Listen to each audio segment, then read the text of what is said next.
Okay, let's revisit the learning outcomes to understand why political scientists have difficulty incorporating religion into their work. Well, on the one hand, we're not trained in it, but to be frank, we're not trained in lots of things, but that doesn't usually stop us. Religion is a bit different though. Political scientists come from a rationalist tradition, and proper political scientists are trained to depend on evidence and reject anything for which there is no evidence. Religion requires that this whole worldview is abandoned, depending instead on faith in the unknowable.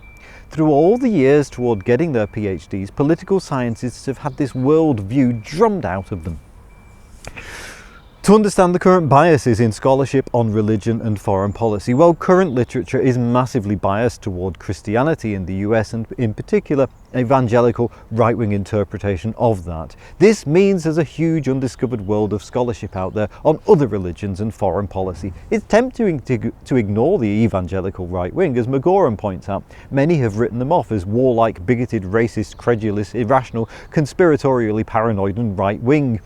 But Scrimshaw argues that this would be a mistake.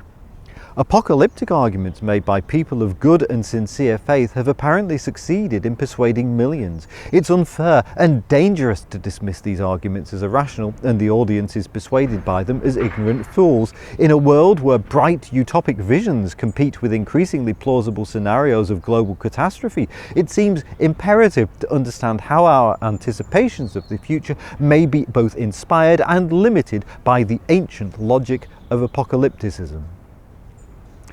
To understand the difference between a God trick and a Jesus trick, a God trick is a simple determinism. This will happen in the future because of this country's shape or size or history.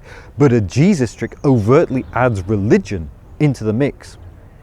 To understand the relationship between US presidents and the evangelical Christian movement, well, we can see that both Ronald Reagan and George W. Bush were heavily influenced by evangelical Christianity. But how does that feed back to foreign policy? That's much harder to say. There's a lot that we don't know, but as researchers, especially when you're thinking about what to do your third-year dissertation project on, that can be a good thing. As Lily Kong says, these are exciting times for geographers of religion. The same is true for political scientists. Whenever there's a gap in our knowledge, then there's an opportunity for you to help fill it in. For religion and foreign policy, much of the framework is there for you to use. You just need to fill in the gaps.